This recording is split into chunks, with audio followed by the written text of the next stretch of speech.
इतने भारत के विकसित करने वाले इस बजट के लिए मैं आदरणीय प्रधानमंत्री नरेंद्र भाई मोदी जी और वित्त मंत्री श्रीमती निर्मला सीतारमण जी का बहुत बहुत आभार और धन्यवाद करती हूँ। ये बजट देश के गरीबों, युवाओं, किसान, महिलाओं के समस्त देशवासियों को समर्पित है और उनके सपनों को साकार करने वाला है।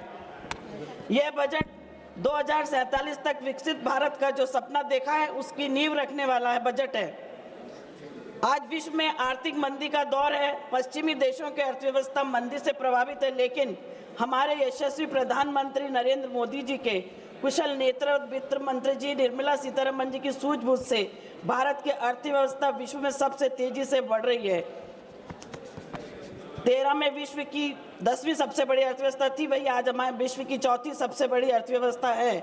हम बहुत जल्दी 5 ट्रिलियन इकोनॉमी के लक्ष्य को हासिल कर विश्व के तीसरी बड़ी सबसे अर्थव्यवस्था बन जाएंगे।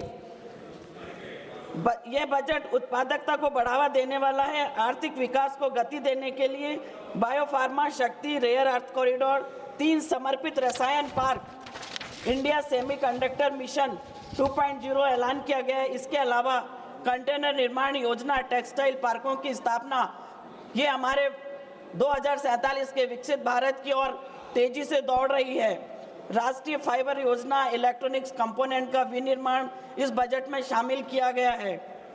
सबका साथ सबका विकास कर्तव्यों को पूरा करने के लिए जलाशयों और अमृत सरोवरों का निर्माण, चंदन, अखरोट व काजू जैसी उच्च मूल्य वाली कृषि को प्रोत्साहन, और सबसे ज़्यादा जो महिलाओं के लिए, वह महिलाएं जो अपना घरों में अपने रोजगार कर लिए, उनके लिए शी मार्ट का जो प्रावधान इस बजट में दिया गया है, महिलाओं को सशक्त करने का एक अनूठा एक पहल जो की गई है, उसके लिए बहुत आभार मैं करती हूँ। दिव्यांगजन कौशल योजना, पूर्वोदय योजना, बहुभाषीय AI टूल आदि से ये सब भारत को समृद्ध बनाने की ओर श्रेष्ठ कदम है।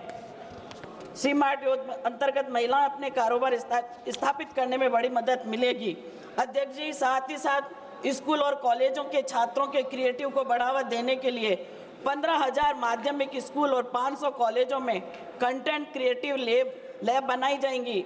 IIT और IISc में 10,000 नए टेक फेलोशिप शुरू की जाएगी। इसमें AI और डीप टेक में शोध पर विशेष ध्यान दिया जाएगा। 5 नई टाउनशिप विकसित होंगी। यहाँ पढ़ाई के साथ साथ कंपनियों में काम का अवसर देकर युवाओं को कारपोरेट मित्र बनाया जाएगा। ये सब बड़ा ही सराहनीय कदम है, युवाओं के भविष्य को उज्जवल बनाने के लिए कारगर सिद्ध होगा।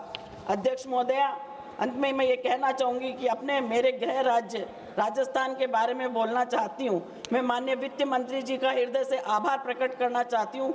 उन्होंने मेरे गृह राज्य राजस्थान का बजट बनाते समय ध्यान रखा और अपनी कृपा बरसाई। राजस्थान में 41 जिले हैं, प्रत्येक जिले में एक गर्ल्स हॉस्टल का निर्माण किया जाएगा। जलाशय और अमृत सरोवरों का विकास होगा। स्टार्टअप और महिला समूहों को बाजार से जोड़ने का रोडमैप बनेगा। राजस्थान का टेक्सटाइल सेक्टर अब वैल्यू एडिशन की राह पकड़ेगा। केंद्रीय करों की हिस्सेदारी से राजस्थान में 5,958 करोड़ रुपए से ज़्यादा मिलेगा। सिटी इकोनॉमी रीजन के तहत हर रीजन के लिए 5,000 करोड़ रुपए का प्रावधान किया गया है। इससे जयपुर जैसे 2 और 3 टियर शहरों के आर्थिक विकास, निवेश और रोजगार को बढ़ावा मिलेगा। मैं इन सभी योजनाओं के प्रावधान के लिए हमारे यशस्वी प्रधानमंत्री नरेंद्र मोदी जी का हृदय से धन्यवाद करती हूँ। अध्यक्ष महोदया, हमारे विपक्ष के नेतागण कहते हैं कि फला राज्य को बजट में कुछ नहीं दिया। मैं उनसे कहना चाहती हूँ कि आप ये कैसे भूल जाते हैं, बजट में जितनी घोषणाएं होती हैं वो सभी राज्यों के लिए होती हैं। केंद्र की तो अपनी कोई ट्रीटी नहीं है। अगर राज्य खुशहाल होंगे तो देश खुशहाल होगा, राज्य उन्नति करेंगे तो देश उन्नति करेगा। अध्यक्ष सभापति महोदया, इन्हीं शब्दों के साथ समय सीमा को ध्यान में रखते हुए पुरजोर मैं इस बजट का पुरजोर समर्थन करती हूँ। बोलने का मौका मिला, बहुत बहुत धन्यवाद, आभार। माननीय सदस्य श्री KC वेणुगोपाल जी।